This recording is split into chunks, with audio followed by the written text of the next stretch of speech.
You can be careful with your money. Build a budget. Skip things you wanted. Try to stay disciplined and still watch your savings disappear because someone you love needed help. And that is the part that makes this so heavy, because once life is already expensive, once the budget is already tight, once every bill already feels like it has a hand inside your paycheck, the next uncomfortable question becomes harder to avoid. What happens when everyone else's emergency starts living inside your finances too? You want to help because you care. You say yes because saying no feels cold. You send the money because you know what it feels like to struggle. And for a while, it feels like the right thing to do. Until one day you look at your account and realize the money that was supposed to protect you has been protecting everyone except you. That is the hidden cost of helping everyone financially. Helping people is not the problem. The problem is when helping becomes so normal, so automatic, so expected that your own stability quietly gets sacrificed in the background. Nobody sees that part. They see that you work. They see that you have a paycheck. They see that you are the responsible one. They see that you usually figure things out. So when something goes wrong, you become the person people call. A car breaks down, rent is short, a bill is overdue, someone needs groceries, someone needs a loan until Friday, someone needs help just this once. And because you care, you help. But the part nobody talks about is that every time you rescue someone else's situation, something in your own life gets pushed back. Your emergency fund gets smaller. Your debt payoff slows down. Your investing gets delayed. Your peace gets interrupted. Your future gets asked to wait. And because it usually happens in small amounts, it does not always feel like a major financial decision. It feels like love. It feels like loyalty. It feels like family. It feels like being there for people. But sometimes, an emotional decision is wearing a financial price tag, and if you do not notice the price, you can spend years paying for it. This is why helping feels so morally complicated, because this is not the same as buying something you do not need. This is not a random impulse purchase. This is not just spending money on entertainment or convenience. This is someone you care about, looking at you like you are the solution. A parent, a sibling, a friend, a child, a partner, a relative who knows you are working, someone who thinks because you have a job, you have extra. And that pressure hits differently, because when you say no to a store, the store does not look disappointed. When you say no to a subscription, the subscription does not make you feel guilty. But when you say no to someone you love, it can feel like you are saying no to the relationship. That is why so many people say yes, even when the money is not really there. They do not say yes because they are rich. They say yes because they do not want to feel selfish. They say yes because they know what it feels like to need help. They say yes because they are scared that one boundary will erase years of love. And slowly, everyone's emergency becomes your financial responsibility. The first hidden cost is that your emergency fund stops being your emergency fund. It becomes the family emergency fund, the friend emergency fund, the relationship emergency fund, the everybody knows you are the responsible one fund. You save $1,000, and before you even feel safe, somebody needs part of it. You save $2,000, and suddenly there is a crisis. You save $5,000, and people start treating your discipline like available money. But savings is not extra money. Savings is protection. Savings is the wall between you and panic. Savings is the reason one bad week does not become 3 bad months. And when your savings keeps rescuing everyone else, you are not just losing cash. You are losing the thing that was supposed to keep your life from cracking. That is why This pattern is so dangerous because you might still look stable from the outside. You might still show up to work. You might still pay your bills.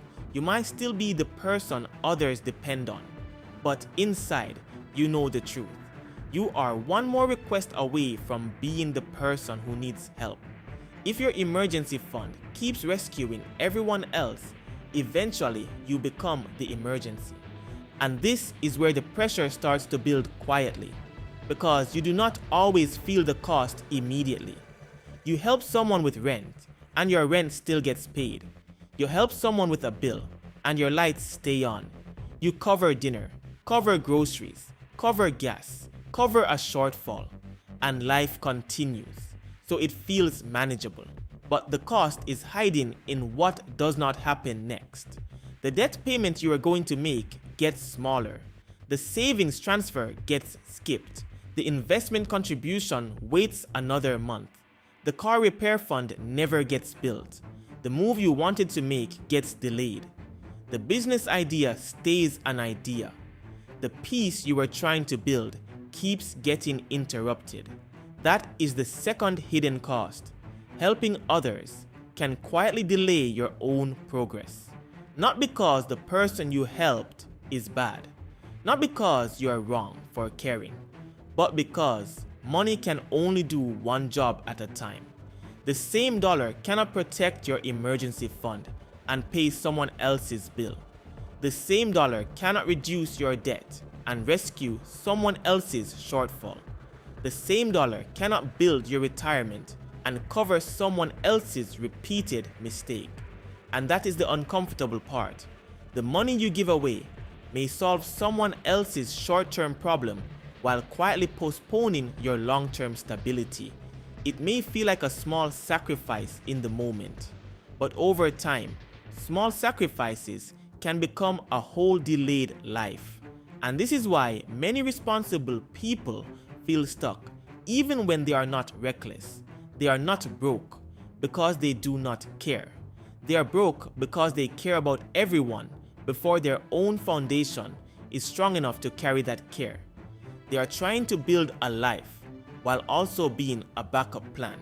And that is a heavy role to carry, because once people know you will step in, the pattern can start repeating. The first time you help, it feels generous.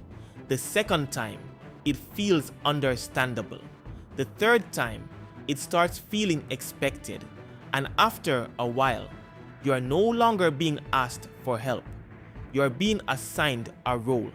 You become the person who figures it out, the person who can cover it, the person who always has something, the person who will feel too guilty to say no. And when you become the backup plan by default, your own future never gets to be the priority. This is not always intentional. Most people are not sitting around trying to drain you. Some are genuinely struggling. Some are overwhelmed.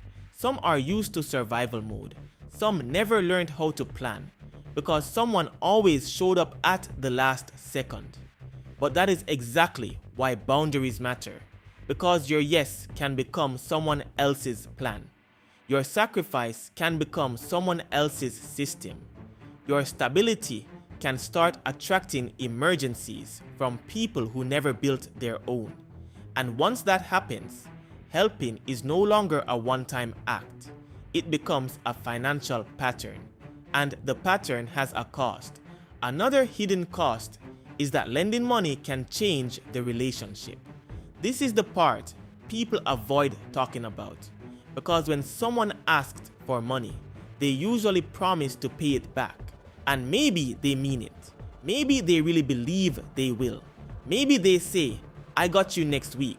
Maybe they say, as soon as I get paid. Maybe they say, I just need this one time. So you send it. Then next week comes. Nothing. You wait a few days because you do not want to seem impatient. Then you bring it up and the conversation feels different. They get quiet. They get defensive. They avoid the topic. You feel awkward asking for your own money. They feel judged. You feel used. And suddenly, the money did not save the relationship. it changed the relationship.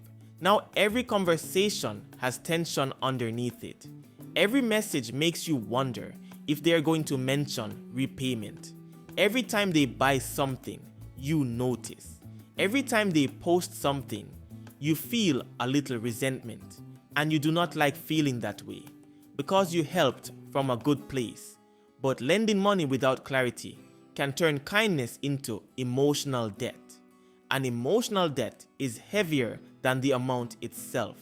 Sometimes the lost money hurts, but the changed relationship hurts more.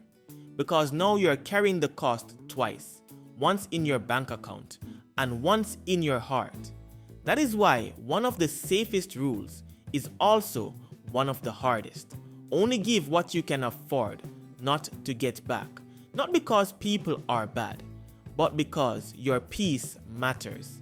If repayment would decide whether your bills get paid, if repayment would decide whether your savings survives, if repayment would decide whether you feel calm this month, then it is not a loan you can safely make. It is a risk wearing the word help, and you have to be honest about that before your emotions make the decision for you.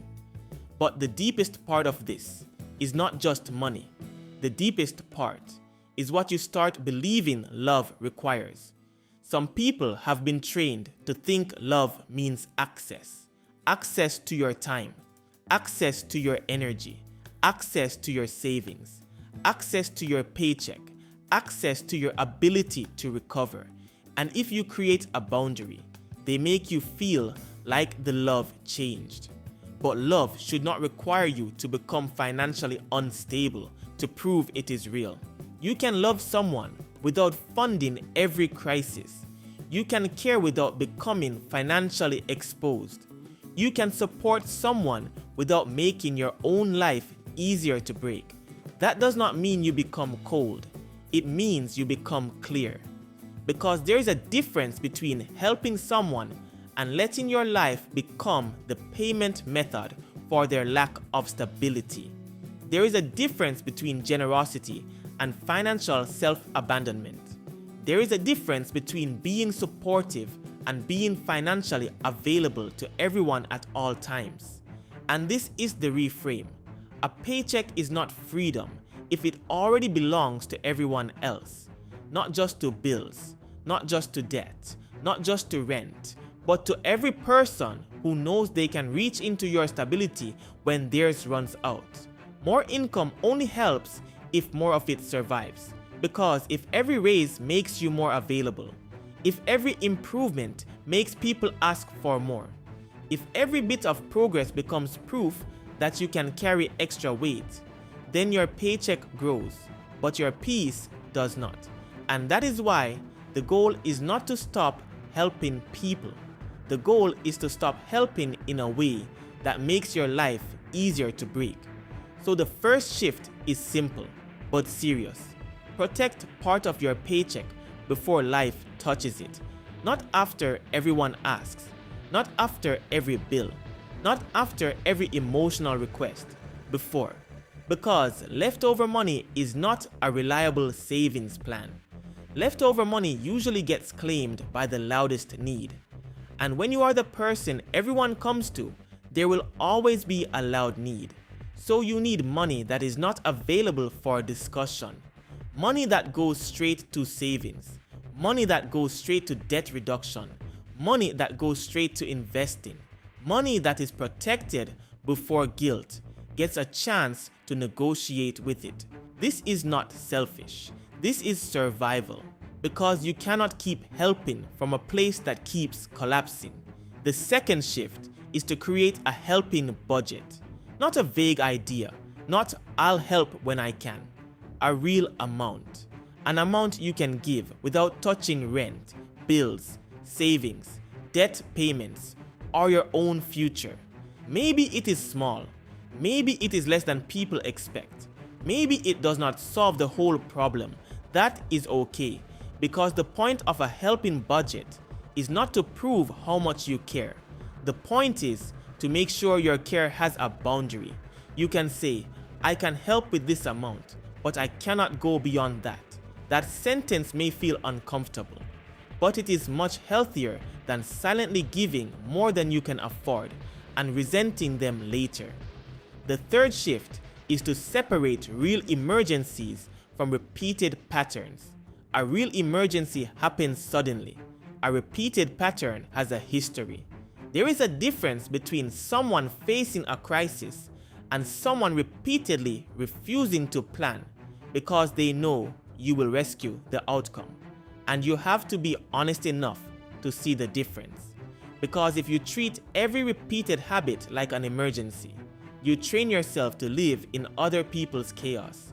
And eventually, their lack of structure becomes your financial stress. The fourth shift is to offer support that is not always money. Sometimes help looks like sitting with someone and making a plan, calling the bill provider, looking for resources, helping with a job application, buying groceries instead of sending cash, helping them create a repayment path, helping them see the pattern they keep repeating. Money is not the only proof of care.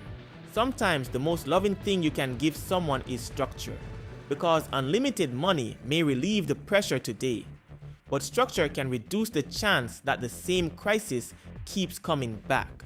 And the fifth shift is to use clear language before emotions take over. Not harsh language, clear language. I care about you, but I cannot put myself behind financially. I can help with this amount, but I cannot cover the full thing. I'm not able to lend money right now. I can help you think through a plan, but I cannot be the backup every time. These sentences may feel difficult at first, especially if you are used to being the dependable one. But boundaries do not mean you stopped caring. Boundaries mean you stopped disappearing. And that is the identity shift. The goal is not to become cheap. The goal is to become harder to financially break. The goal is not to become selfish. The goal is to stop treating your future like it is less important than everyone else's emergency.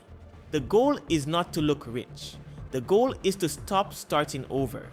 Because if helping everyone leaves you broke, stressed, and unprotected, then the help was never free.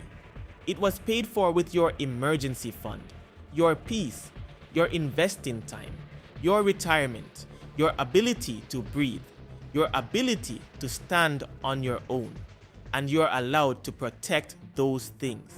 You are not selfish for needing a financial boundary. You are not selfish for saying, I cannot do that right now. You are not selfish for wanting savings that actually stay saved. You are not selfish for building a future that does not get interrupted every time someone else is in crisis. Because one day you may need your own help. And if you have given everything away, trying to keep everyone else afloat, there may be nothing left to catch you. That is the hidden cost. Not just the money leaving, not just the loan that never came back, not just the savings that got drained. The real cost is that your future keeps being delayed by emergencies that were never yours to fully carry. And once you understand that, the next question becomes even harder to ignore. Because even after you create boundaries, even after you try to protect your savings, even after you say no more often, there is still another problem waiting underneath. Why does your paycheck still not fix your finances? Why can money come in, bills get paid, people get helped, life keeps moving, and somehow you still feel like nothing is changing? Because a paycheck is not freedom if it already belongs to everyone else before it reaches you. And that is what the next video breaks down. Why your paycheck does not fix your finances, and why getting paid is not the same thing as getting ahead. If this made you look at money differently, subscribe to Fiscal Sense, because the goal is not to look rich. The goal is to stop being financially easy to break.